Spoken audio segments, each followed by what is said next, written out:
लोकसभा में नरेंद्र मोदी जी को इस पर मत्था टेकना पड़ा था। जब वो अंदर घुसे थे, मत्था टेक कर घुसे थे।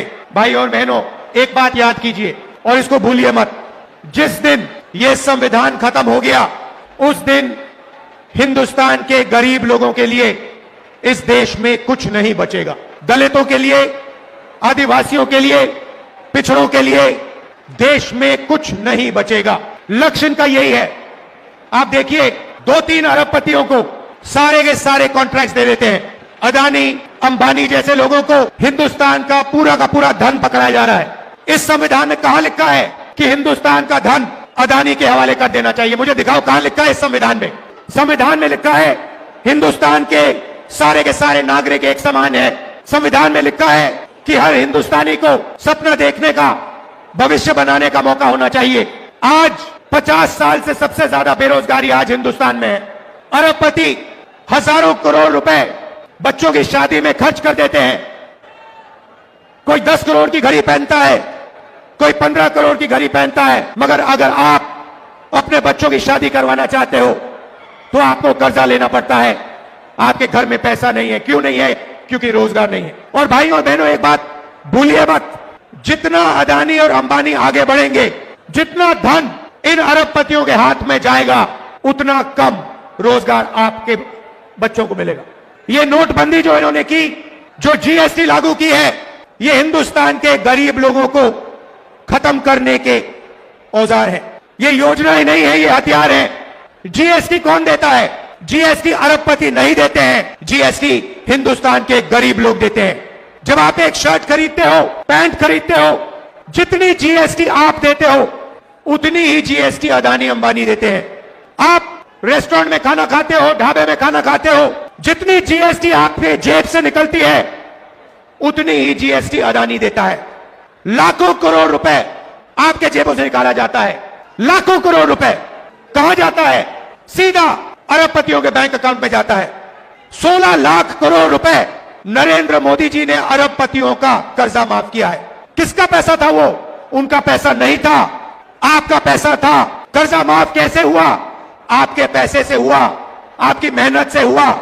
मगर मैं आपसे पूछना चाहता हूं, किस किसान का कर्जा माफ करते हैं? किस मजदूर का पैसा माफ करते हैं? किस स्टूडेंट का पैसा कर्जा माफ करते हैं?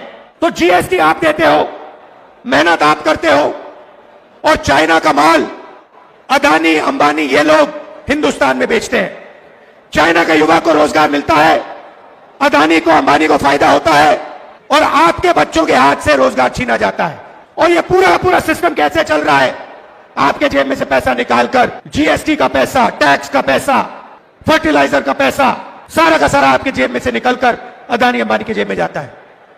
पेट्रोल का दाम बढ़ता जाता है, आप देखते रहते हो। इंटरनेशनल मार्केट में पेट्रोल का दाम नीचे जाता है, मगर हिंदुस्तान में पेट्रोल का दाम नीचे कभी नहीं जाएगा। फायदा अरबपतियों को, अदानी को, अंबानी को। कॉन्स्टिट्यूशन से पहले, संविधान से पहले इस देश में गरीबों के कोई अधिकार नहीं हुआ करते थे। संविधान से पहले, याद रखिए, आजादी से पहले इस देश में गरीबों के कोई अधिकार नहीं थे, दलितों के कोई अधिकार नहीं थे, पिछड़ों के कोई अधिकार नहीं थे, आदिवासियों के कोई अधिकार नहीं थे। अधिकार सिर्फ महाराजा राजा के थे। वो बदलाव आजादी के दिन आया था। आपको जमीन दी गई, जमीन का हक दिया गया, अधिकार दिए गए। बीजेपी, आरएसएस चाहते हैं कि आजादी से पहले जो था, जहां गरीबों के कोई अधिकार नहीं थे, सिर्फ अंबानी, अदानी जैसे लोगों के अधिकार थे, वैसा हिंदुस्तान चाहते हैं। यह लड़ाई हो रही है। वो चाहते हैं कि गरीब चुप बैठे, एक शब्द ना कहे, भूखे मर जाए, कोई सपना ना देखे, और हिंदुस्तान अरबपति चलाए। जहां उनको एयरपोर्ट चाहिए, एयरपोर्ट मिल जाए, जहां उनको पोर्ट चाहिए, पोर्ट मिल जाए, जहां हाईवे चाहिए, हाईवे बनानी है, हाईवे बना ले, सारे के सारे कॉन्ट्रैक्ट उनके हाथ चले जाए। अब आप कहोगे, राहुल जी, आपने बता दिया कि लड़ाई संविधान और आरएसएस और बीजेपी के बीच में है। आपने हमें बता दिया कि हमारे अधिकार छीने जा रहे हैं। आपने हमें बता दिया कि गरीबों को कुचला जा रहा है, पिछड़ों को, दलितों को, आदिवासियों को दबाया जा रहा है। तो आगे का रास्ता क्या है? आपके दिल में यह सवाल होगा कि आगे का रास्ता क्या है। मैं आपको बताना चाहता हूं। सबसे पहले आप एक चीज नोट कीजिए, प्राइवेटाइजेशन होता है। आपके अस्पताल, सरकारी अस्पताल प्राइवेट हाथों में जाते हैं। आपके बच्चे प्राइवेट कॉलेज और यूनिवर्सिटी में जाते हैं। जब आप बीमार होते हो आप प्राइवेट अस्पतालों में जाते हो। सबसे पहले आप एक अपने आप से सवाल पूछिए, ये जो प्राइवेटाइजेशन हो रहा है, ये जो शिक्षा का सिस्टम प्राइवेटाइज हो रहा है, स्वास्थ्य का सिस्टम प्राइवेटाइज हो रहा है, इस प्राइवेट सिस्टम के मालिक कौन है? यह सवाल पूछिए। आप लोग बच्चों की शिक्षा के लिए लाखों रुपए देते हो। क्यों देते हो? क्योंकि आप अपने बच्चों को रोजगार दिलवाना चाहते हो। हिंदुस्तान में सीधी सी बात है, शिक्षा का जो सिस्टम है सर्टिफिकेशन का सिस्टम है, ठप्पे का सिस्टम है। आपको सर्टिफिकेशन चाहिए कि मेरे बच्चे ने यूनिवर्सिटी डिग्री कर दी, कॉलेज की डिग्री कर दी। और आप सोचते हो, करोड़ों लोग सोचते हैं, करोड़ों युवा सोचते हैं कि इस सर्टिफिकेशन के साथ आप अपनी जिंदगी बना पाओगे।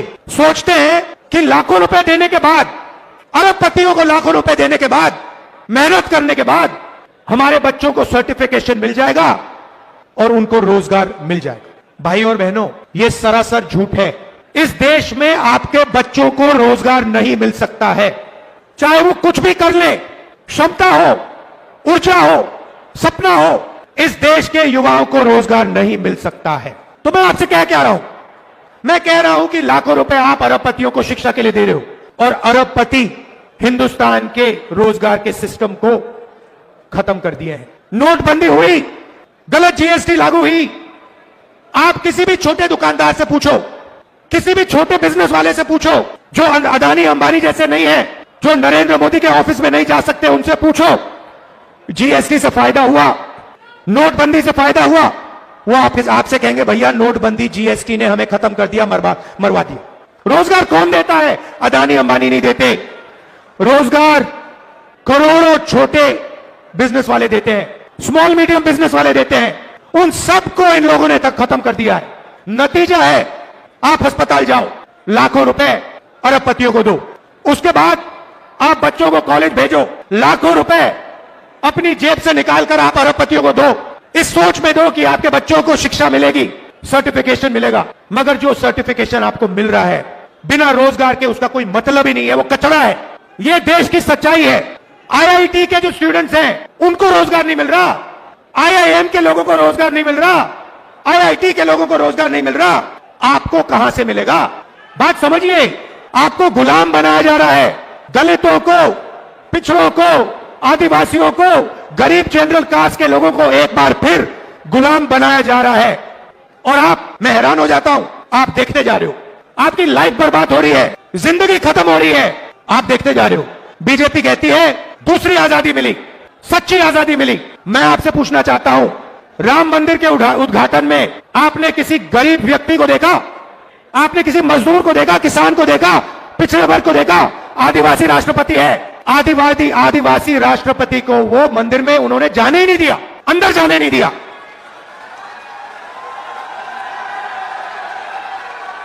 आदिवासी राष्ट्रपति को अंदर जाने नहीं दिया, दलितों को अंदर जाने नहीं दिया, पिछड़ों को अंदर जाने नहीं दिया। पार्लियामेंट का इनॉग्रेशन हुआ, राष्ट्रपति को अंदर नहीं जाने दिया। नरेंद्र मोदी ऐसी हो, अंदर नहीं आ सकते। ये सच्चाई है। तो रास्ता क्या है? सबसे पहले यह पता लगाना है कि इस देश में जो धन है उसका कितना भाग दलितों के हाथ में है, कितना आदिवासियों के हाथ में है, कितना पिछड़ों के हाथ में है, कितना गरीब जनरल कास्ट के हाथ में है, कितना माइनॉरिटीज के हाथ में है। मैं आपसे कह रहा हूं, मैंने पता लगाया, हिंदुस्तान के सबसे बड़े 500 बिजनेसमैन, कंपनियों की मैंने लिस्ट निकाली। 500 सबसे बड़े जो है अरबपति हैं, टाटा, बिरला, अदानी, अंबानी।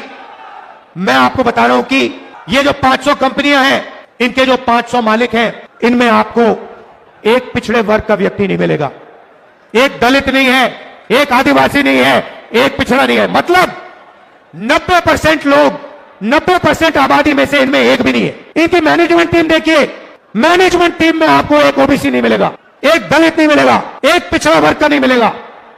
ये मीडिया कैमरा लिए घूम रहा है, बजाओ ताली। ये आपका मीडिया थोड़ी है, ये अदानी अंबानी का मीडिया है। आप भूखे मर जाओ, आपके बच्चे भूखे मर जाएं, आत्महत्या कर ले, किसान मर जाए, इनको कोई फर्क नहीं पड़ता। ये अडानी अंबानी की शादी दिखाएंगे, ये उनके हैं, उनकी नौकरी करते हैं 24 घंटा। हिंदुस्तान के किसान की बात नहीं करेंगे, मजदूर की बात नहीं करेंगे, बेरोजगार युवाओं की बात नहीं करेंगे, अडानी अंबानी की शादी की बात करेंगे, अफगानिस्तान की बात होगी, पाकिस्तान की बात होगी, मगर हिंदुस्तान की बात, किसानों की बात, मजदूरों की बात ये नहीं करेंगे। और आपके हर एक के घर में घुस रही है, सब बेरोजगार है हिंदुस्तान में, और कोई रास्ता नहीं भैया, टीवी देखो 24 घंटा, तो देखना ही पड़ेगा, जो ये कहेंगे देखना ही पड़ेगा। डराने में लगे हिंदुस्तान को कि देखो देखो अफगानिस्तान में क्या हो रहा है, देखो देखो उधर क्या हो रहा है। अरे हमें यह भी बता दो हिंदुस्तान में क्या हो रहा है। अच्छा, इनके मालिकों की लिस्ट निकालो, मालिकों की लिस्ट निकालो, उसमें आपको एक पिछड़ा वर्ग का नहीं मिलेगा, एक दलित नहीं मिलेगा, एक आदिवासी नहीं मिलेगा, एक गरीब जनरल क्लास का आदमी नहीं मिलेगा, जो गरीबी से निकल के बनाया अरबपति। हिंदुस्तान की संस्थाओं को देखो, बड़ी बड़ी संस्थाओं को देखो, हाई कोर्ट देखो, कोर्ट्स देखो, जुडिशरी देखो, मुझे बता दो, दलितों के नाम बता दो, आदिवासियों के नाम बता दो, पिछड़े वर्ग के नाम बता दो, इसमें कहीं नहीं दिखेंगे आपको। मैंने बजट की बात की, मैंने आपसे कहा कि जीएसटी आप देते हो, जीएसटी आप देते हो, मतलब बजट का पैसा आप देते हो, तो मैंने पता लगाया बजट को कौन बांटता है। भाई और बहनों, 90 अफसर हैं, मध्य प्रदेश में कितना पैसा आएगा, कहां सड़कें बनेंगी, कैसे सड़कें बनेंगी, एम्स कहां जाएगा, आईआईटी कहां जाएगी, शिक्षा का पैसा कहां जाएगा, ये सारे के सारे 90 अफसर डिसाइड करते हैं। मैंने इनके नाम निकाले, मैंने कहा देखता हूं भैया, जीएसटी गरीब लोग दे रहे हैं, दलित दे रहे हैं, पिछड़ा वर्ग दे रहा है, आदिवासी दे रहे हैं, गरीब जनरल कास्ट के लोग दे रहे हैं। मैं पता लगाता हूं 90 लोगों में से दलित कितने, आदिवासी कितने, पिछड़े कितने। आप हैरान हो जाओगे, पिछड़ों की कम से कम आबादी 50% है देश में, अंदाजा है क्योंकि किसी को मालूम नहीं, 50%। 90 में से 3 लोग आपके। अगर बजट में 100 रुपया खर्च होता है, 100 रुपया बटता है, 100 रुपया बटता है, तो 5 रुपए का निर्णय पिछड़ा वर्ग के अफसर लेते हैं। पीछे बैठा रखा है आपको, छोटे छोटे डिपार्टमेंट दे रखे हैं और कहते हैं चुप बैठो वहां पे, बकवास मत करो, नहीं तो एसीआर बिगाड़ देंगे, करियर खत्म कर देंगे तुम्हारा। 5% भागीदारी, 50% आबादी, 5% भागीदारी, 50% आबादी। क्या यह अन्याय नहीं है? इससे बड़ा अन्याय नहीं है। आदिवासी 8% आबादी, एक अफसर बैठा है, पीछे कहीं कोने में बैठा हुआ है, और अगर 100 रुपए का निर्णय होता है, बजट में 100 रुपए बढ़ते हैं, तो 10 पैसे का निर्णय आदिवासी अफसर लेते हैं। दलित 15% आबादी, 3 अफसर, और 100 रुपए में से 1 रुपए की भागीदारी। मतलब अगर आप सबको जोड़ दो, दलित जोड़ दो, आदिवासी जोड़ दो, पिछड़ा वर्ग जोड़ दो, 6 रुपए 10 पैसे की आपकी भागीदारी है। 6 रुपए 10 पैसे की भागीदारी, 73%, 73% आपकी आबादी। तो ना आप बजट बांटते हो, ना आपके प्राइवेट कॉलेजेस यूनिवर्सिटीज, ना आपके अस्पताल, ना आपकी ब्यूरोक्रेसी, आपके पास कुछ है ही नहीं। आपको आपका एक ही भविष्य है, आपका भविष्य एक दो है। एक, आप मजदूरी करो। बीजेपी की सोच है कि आपके 2 भविष्य, एक मजदूरी करो और दूसरा अगर आपने ज्यादा चिल्लाया तो जेल में जाओ। ये इनका 21वीं सदी का विजन है। इसलिए मैंने नरेंद्र मोदी के सामने कहा कि मैं नहीं जानता, आप तो कभी करने वाले हो नहीं, मगर जैसे ही कांग्रेस पार्टी की सरकार आएगी, चाहे मध्य प्रदेश में आए, चाहे दिल्ली में आए, जाति जनगणना हम आते ही करना शुरू कर देंगे। तेलंगाना के सीएम बैठे हैं, वहां पे क्रांतिकारी तरीके से हमने जाति जनगणना की है। कुछ ही समय में हम तेलंगाना को दिखाने जा रहे हैं कि तेलंगाना में दलितों की कितनी भागीदारी है, पिछड़ों की कितनी भागीदारी है, आदिवासियों की कितनी भागीदारी है, कौन सी संस्था में कौन कौन बैठा हुआ है। तेलंगाना में हमने काम शुरू कर दिया, कर्नाटक में हमने काम शुरू कर दिया, और ये क्रांतिकारी निर्णय होगा। भाई और बहनों, 90% आबादी को पता लग जाएगा कि इस देश में हमारी कितनी भागीदारी है। 90% को आज आपको दिख रहा है, पिछड़ों को यह भी नहीं मालूम कि देश में उनकी कितनी आबादी है। कितनी शर्म की बात है।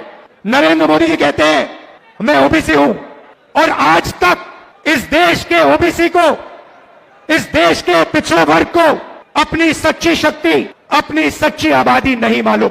यह पिछड़ों के खिलाफ अन्याय है, यह दलितों के खिलाफ, आदिवासियों के खिलाफ अन्याय है।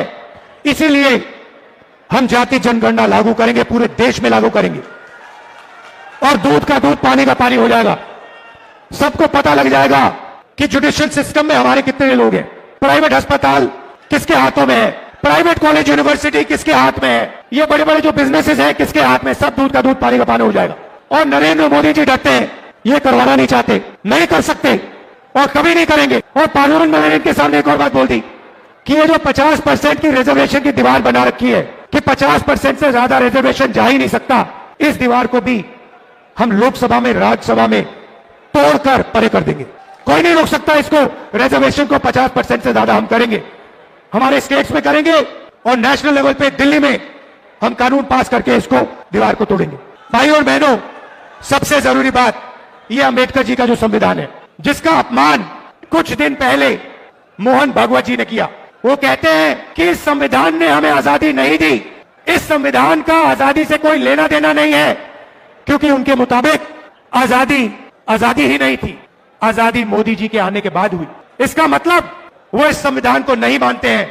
अंबेडकर जी के जिंदगी, अंबेडकर जी का जो खून पसीना था इस संविधान को बनाने के लिए, उसका सीधा मोहन भागवत ने अपमान किया है और इस पर आक्रमण किया है। कांग्रेस के जो कार्यकर्ता हैं, जिसको मैंने बब्बर शेर बोला, टाइगर, आपका काम इस संविधान की रक्षा करने का है। जहां भी आरएसएस के लोग, बीजेपी के लोग इस संविधान पर आक्रमण करते हैं, जहां भी वो गरीबों को कुचलने की कोशिश करते हैं, जहां भी वो कमजोरों को मारने की कोशिश करते हैं, कांग्रेस पार्टी के कार्यकर्ता को वहां जाकर पत्थर जैसे वहां जाकर खड़ा हो जाना चाहिए, चट्टान जैसे वहां खड़ा हो जाना चाहिए। ये मैं नहीं होने दूंगा, मैं संविधान की रक्षा करूंगा। ये आपका मिशन है। मैं जानता हूं कि मध्य प्रदेश में आप दिल से लड़ते हो, मैं जानता हूं कि आप पर अत्याचार होता है, आप पर आक्रमण होता है, मगर आप पीछे नहीं हटते हो। दिल से मैं आपका धन्यवाद करता हूं, आपके परिवारों का धन्यवाद करता हूं, आपके बच्चों का धन्यवाद करता हूं कि आप हमारी विचारधारा के लिए लड़ते हो, गांधी जी की विचारधारा के लिए, अंबेडकर जी की विचारधारा के लिए, नेहरू जी की विचारधारा के लिए, संविधान के लिए। आप सबका दिल से बहुत बहुत धन्यवाद। नफरत के बाजार में मोहब्बत की दुकान खोलनी है और आप सब लोगों को मिलकर खोलनी है। धन्यवाद। जय हिंद, नमस्कार।